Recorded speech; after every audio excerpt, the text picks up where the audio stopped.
Quando você vê o vermelhinho, já está gravando. Olá a todos vocês que são do Conselho Missionário. Meu nome é o Helder. Eu sou teólogo, trabalho com pastoral, trabalho também na área editorial de teologia, e hoje eu estou aqui para conversar com vocês sobre planejamento pastoral, sobre formação para as lideranças. Então, nessas 4 aulas que nós teremos, nós vamos trabalhar 4 assuntos distintos que lá no final vão nos ajudar para que nós tenhamos uma melhor noção de planejamento e de um trabalho que leve as pessoas a otimizarem aquilo que fazem, né? Levem as pessoas a organizarem melhor o seu trabalho pastoral, ou o que é melhor ainda, levem as equipes a se organizarem melhor, tá? Nós vamos então conversar por mais ou menos uma meia hora, e hoje propriamente nós vamos falar de um assunto que é muito comum no nosso meio eclesial, que é o termo sujeito eclesial. Desde o documento 105 da CNBB, que está aqui na minha mão, quando se discutiu de uma nova maneira a questão dos cristãos leigos e leigas, nós passamos a incorporar esse termo sujeito eclesial. E hoje o nosso objetivo vai ser dar conta desse termo, tá? Eu vou compartilhar o slide com vocês para que a nossa apresentação fique um pouco mais agradável e assim vocês também conseguem acompanhar o meu raciocínio, tá bom? Então, dentro da metodologia e planejamento participativo, hoje nós vamos discutir a ideia do sujeito eclesial, tá joia? Então, como eu falei, o sujeito eclesial, ele apareceu com mais força lá no documento 105 da CNBB. Contudo, nós temos 2 outros documentos, duas outras produções da igreja que trazem com uma certa força essa ideia do sujeito eclesial, por mais que em um deles o termo não seja o sujeito eclesial. Um desses documentos é o texto das conclusões do Sínodo da Juventude. Não estou falando da encíclica, da exortação do Papa da Christus Vivit, né? O conceito de sujeito eclesial não aparece tanto na Christus Vivit, mas nas conclusões do Sínodo. E vai trazer a ideia de que nós devemos, na pastoral juvenil, construir jovens que sejam sujeitos da sua fé. Depois a gente vai entender melhor o que é esse tornar sujeito. E também no documento de Aparecida, nós temos aí um termo que ainda não é o sujeito eclesial, mas que vai influenciar muito para a construção desse termo, que é o termo sujeito eclesial. Lá no documento de Aparecida, nós falamos muito de discípulos missionários. E o discípulo missionário é aquele que, por fazer uma experiência de Jesus, se torna um cristão maduro na sua fé e, por isso mesmo, um discípulo que assume a sua missão. Depois nós vamos ver que os 2 termos, tanto sujeito eclesial como discípulo missionário, têm uma relação muito próxima. Então, quando falamos de sujeito eclesial, não é algo nem da minha cabeça, nem da cabeça de alguém, mas é um projeto da igreja no Brasil que, ao mesmo tempo, dialoga com a igreja na América Latina e dialoga com a igreja católica como um todo, né? Então, é um termo que transcende, que ultrapassa, inclusive, a igreja no Brasil. Mas o que é esse sujeito? Então, vamos pegar lá no documento 105, ele fala lá no parágrafo 119 que ser sujeito eclesial significa ser maduro na fé, testemunhar amor à igreja, ser os irmãos e irmãs, permanecer no segmento de Jesus, na escuta obediente à inspiração do Espírito Santo e ter coragem, criatividade e ousadia para dar testemunho de Cristo. Num primeiro momento, parece que não tem muita novidade nisso. São termos e reflexões com as quais a gente está acostumado. mas vamos ler com um pouquinho mais de calma e vamos perceber que tem algumas palavras e alguns entendimentos que trazem a ideia de um sujeito que é mais consciente do seu papel, não somente na igreja, mas como discípulo de Jesus, que se coloca sempre em contato com o outro, em contato com a sociedade e a serviço dos irmãos e irmãs. Então, o sujeito eclesial, primeiro, ele é alguém que é maduro na fé. Às vezes a gente tem um pouquinho de medo da ideia de autonomia. Eu sei, para quem está mais acostumado com a reflexão da teologia, sobretudo lá na teologia moral, teve um período, sobretudo influenciado por um moralista, por um teólogo moralista muito bom, chamado Bernard Häring, que inclusive influenciou o Vaticano II, e ele entende que a autonomia é ruim, porque a autonomia é a lei própria, é o sujeito que faz as coisas da sua própria cabeça, faz o que quer, acha que pode fazer o que quer. Mas aqui a ideia de autonomia é diferente. É a ideia de alguém que internalizou a experiência de Jesus e por isso aquela experiência se torna critério para aquilo que ele faz.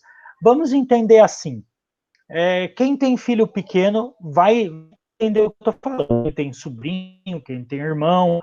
Quando a gente tem uma criança pequena em casa, essa criança não tem autonomia, ela não tem maturidade. Não dá para deixar ela fazer o que ela quiser. Porque se você deixar ela fazer o que ela quiser, ela vai comer o pacote de biscoito inteiro, ela vai dormir a hora que ela quer e depois no outro dia ela não vai render nos estudos. Então, a criança ela precisa de alguém que fale o que é certo, o que é errado, até ela ter maturidade suficiente para caminhar com as próprias pernas. Quando que a gente descobre, por exemplo, que um adolescente ou um jovem tem autonomia? É muito fácil. É só deixar ele sozinho em casa.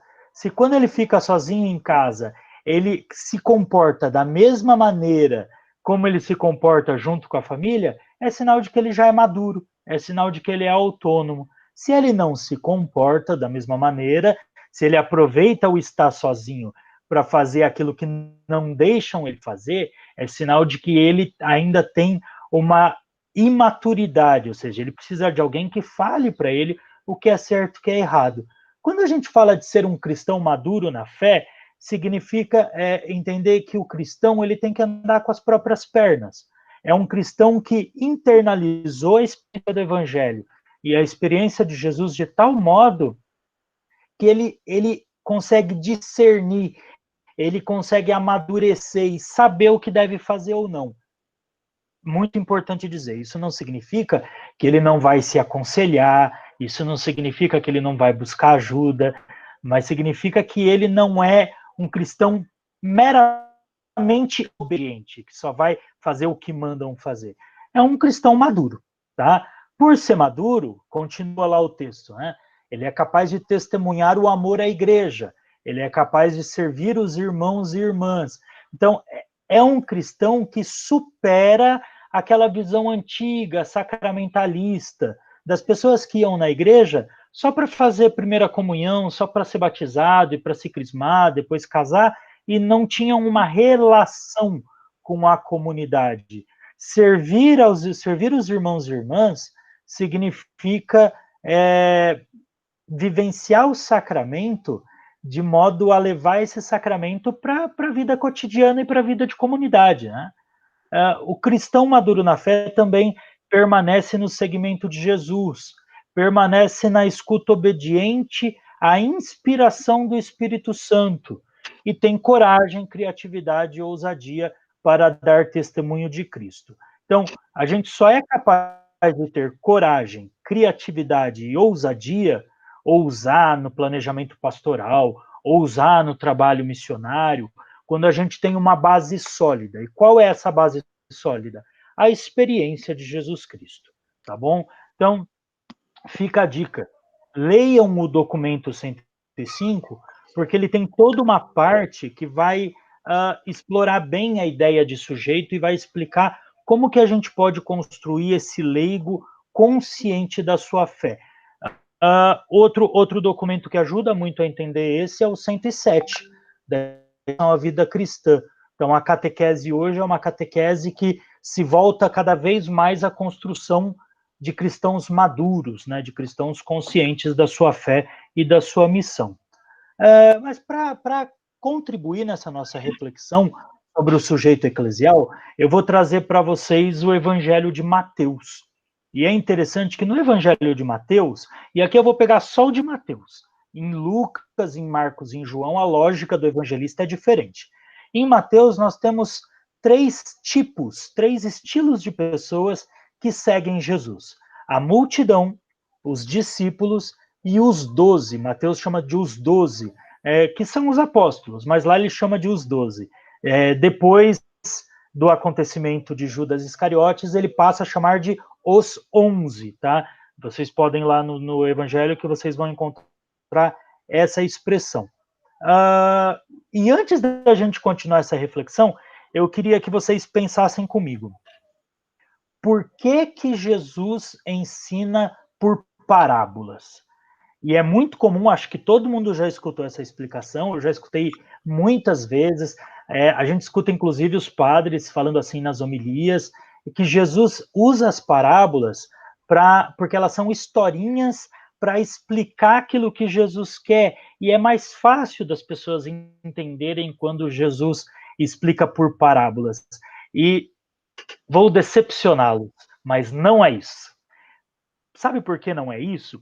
E aí eu vou pegar um único texto com vocês lá, que é o de Mateus capítulo 13, onde a gente tem a parábola do semeador.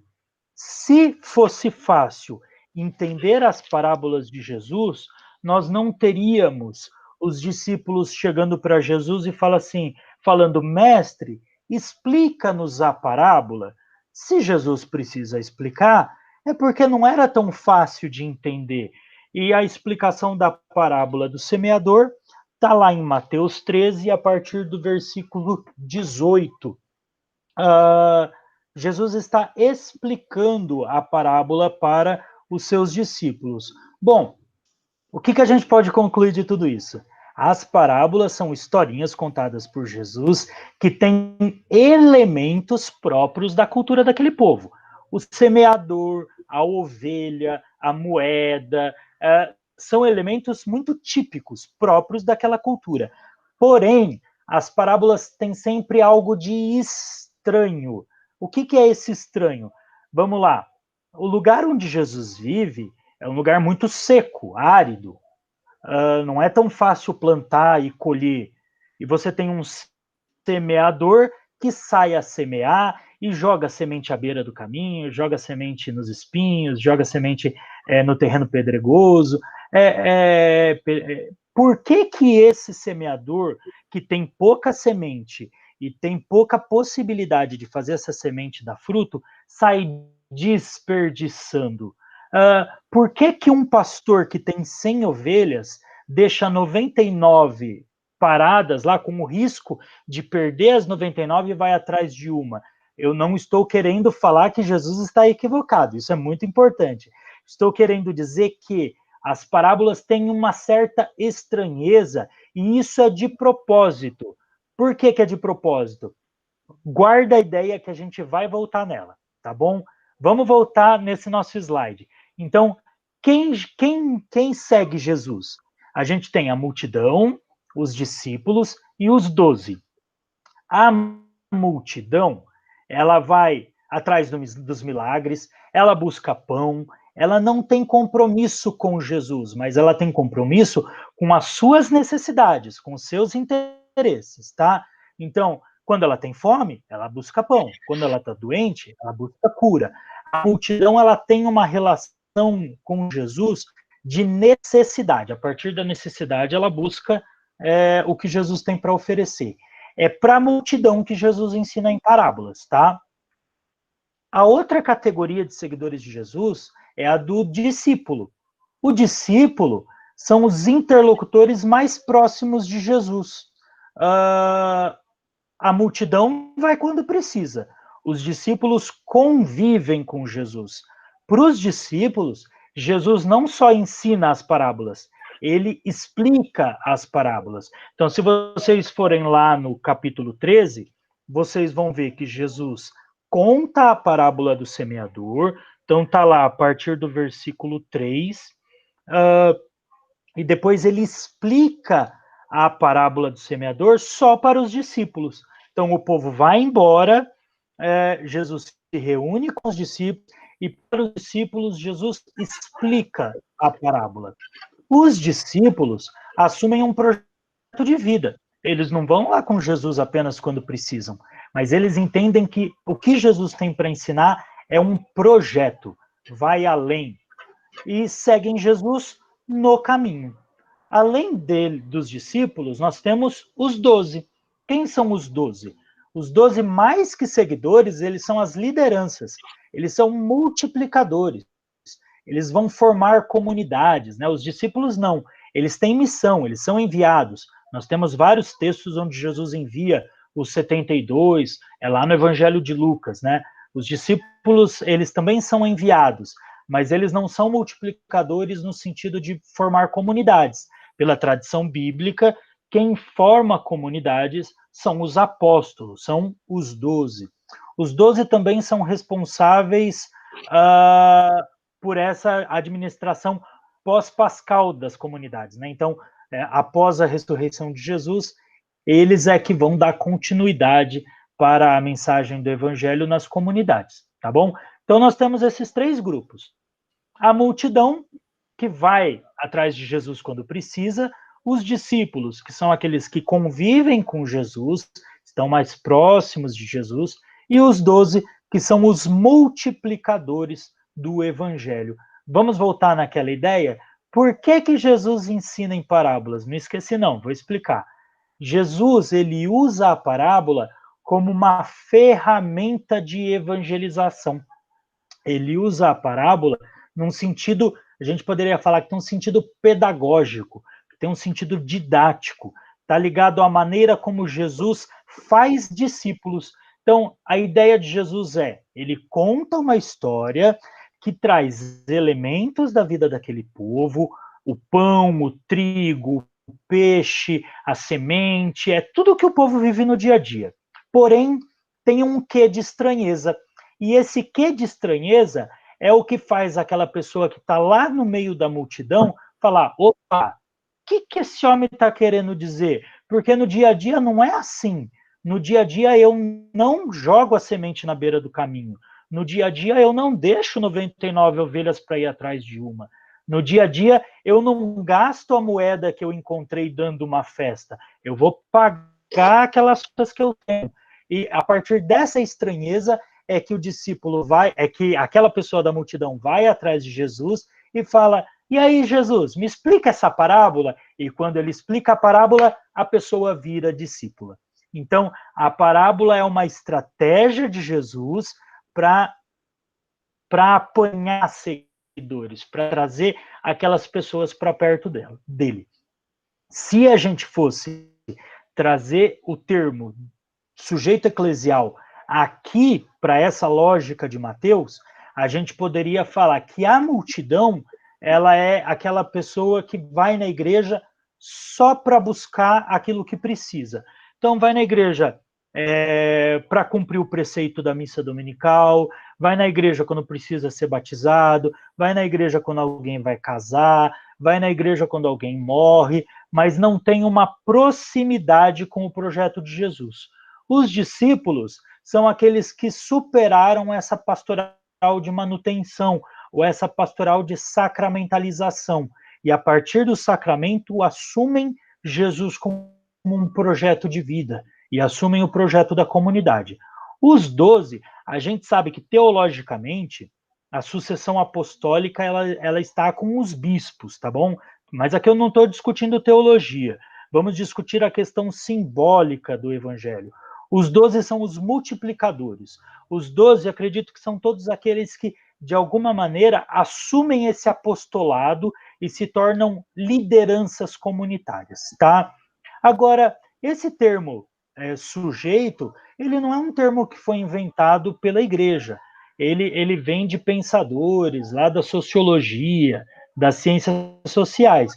Mas eles trazem algumas reflexões que são muito interessantes e ajudam a gente a apontar caminhos para a pastoral, para o planejamento pastoral. E eu queria trazer isso para vocês. Então, reparem aqui, ó, eu vou voltar no slide, e a gente vai, para cada termo do Evangelho de Mateus, trazer um outro termo. Então, ó, multidão, indivíduo, discípulo, sujeito, e os 12, ator social. Tá? Então, a gente vai fazer essa relação. Mas antes de fazer a relação, vamos entender.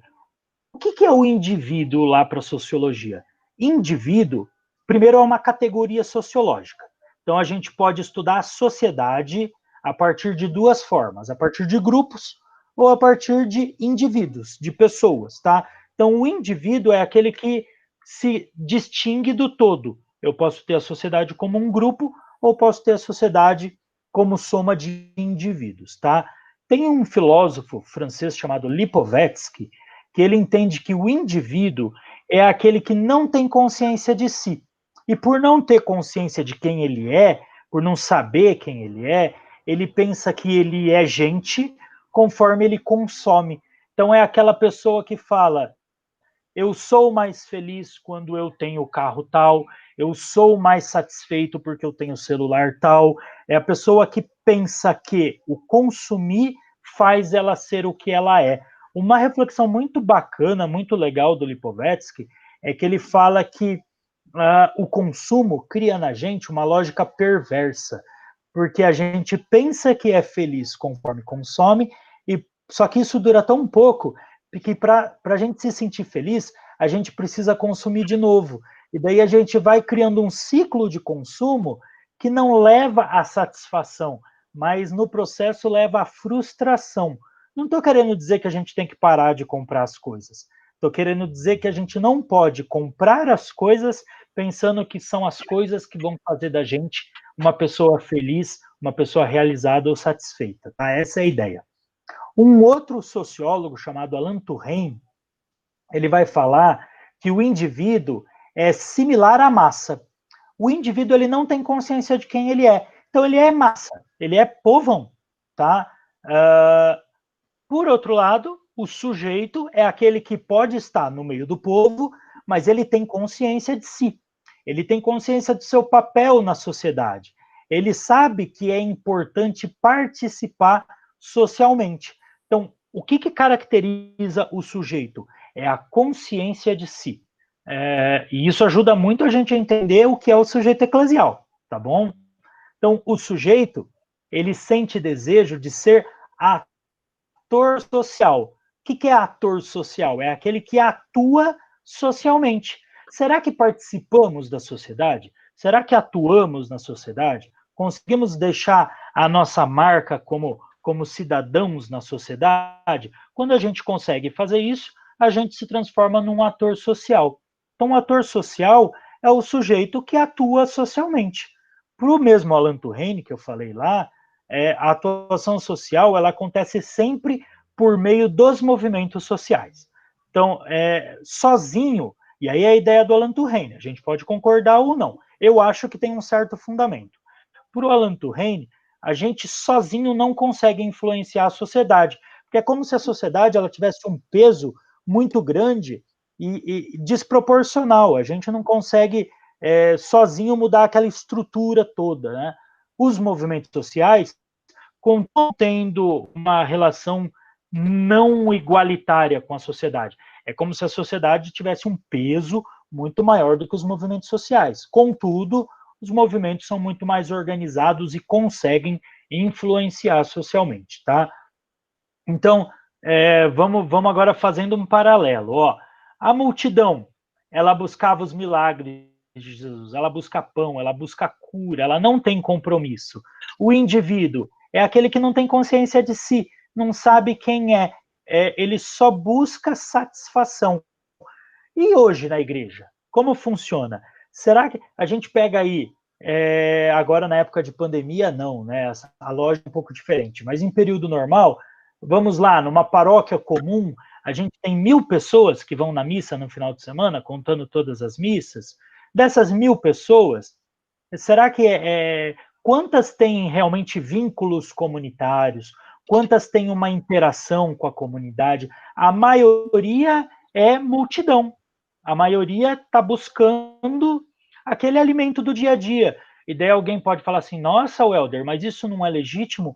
É super legítimo, ninguém está falando que isso é errado. E buscar a comunhão semanal, e buscar se alimentar da palavra de Deus na missa do domingo, e buscar a igreja no momento importante da vida, como o nascimento, o batizado, a primeira comunhão ou o casamento, é muito legítimo, não é ruim. O problema é quando a gente acha que isso basta.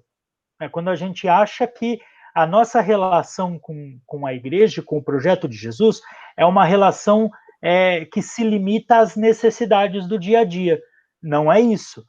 Então, a gente pode entender assim, que no mundo de hoje, esse tipo de relação, ela assume características de prestação de serviço. É como se a igreja fosse uma grande empresa que presta serviço e eu busco esse serviço de acordo com as minhas necessidades. É preciso mais do que isso, né? Isso não é ruim, mas é preciso mais do que isso. É preciso, então, se construir como um sujeito, ter consciência do papel na sociedade, né? Então, como lá no Evangelho de Mateus, se tornar discípulo, tá? Se descobrir o sentido do projeto de Jesus. A questão do ator social e do apostolado, dos 12, é algo que é consequência da consciência do nosso papel eclesial, do nosso papel na comunidade, na igreja. Então, quanto mais a gente toma consciência do nosso papel, mais a gente se torna capaz de ser este multiplicador do evangelho, tá? Então, o sujeito, ele se constrói na perspectiva de que ele internaliza a mensagem do evangelho e busca concretizar essa mensagem no lugar onde ele está vivendo. E para falar que eu gosto muito da ideia de um autor chamado Stuart Hall. O Stuart Hall ele fala que identidade é aquilo que costurar mesmo, com linha e agulha, né?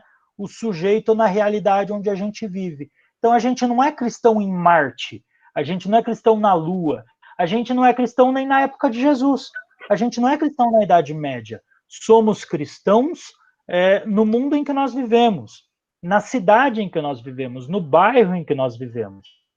E quanto mais a gente consegue dialogar com o contexto em que a gente vive, mais identidade cristã a gente constrói, tá?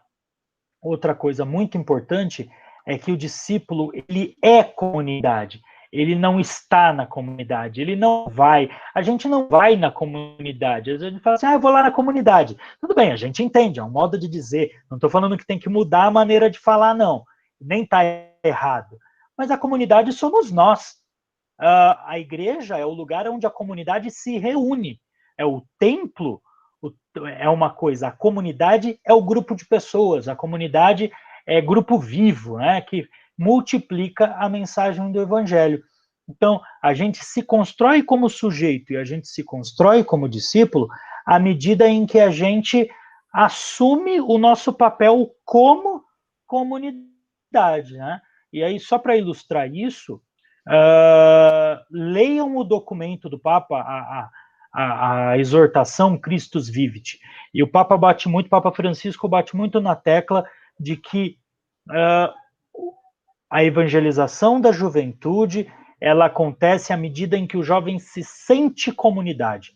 Então, não é uma evangelização para a juventude, da juventude, é com a juventude, é trazer a juventude para o seio da comunidade. É isso que é fazer as pessoas se tornarem sujeitos ou comunidade, é trazer para a vivência eclesial, tá? Para ajudar vocês a pensarem, eu sei que vocês vão discutir aí algumas questões, né? Primeira questão que eu coloco, quais são os obstáculos para a construção de sujeitos eclesiais? Será que a gente se contenta em ter uma pastoral de massa? Será que a gente se contenta com a pastoral, com a missão da multidão? Será que tem alguma coisa que atrapalha a construir esse sujeito eclesial? E aí não estou falando não é para a gente falar mal de ninguém, tipo, mas é aquela pastoral que não ajuda, não, é da conjuntura, né? O que existe de obstáculo enquanto igreja, enquanto estrutura eclesial que não ajuda na construção desse sujeito eclesial. Se tiver alguma coisa de fora da igreja, também, modelo de sociedade, estilo de sociedade, tudo isso pode interferir. Segunda questão, quais são as estratégias para que a missão construa sujeitos eclesiais e não apenas usuários de religião? Então, a primeira questão era da dificuldade.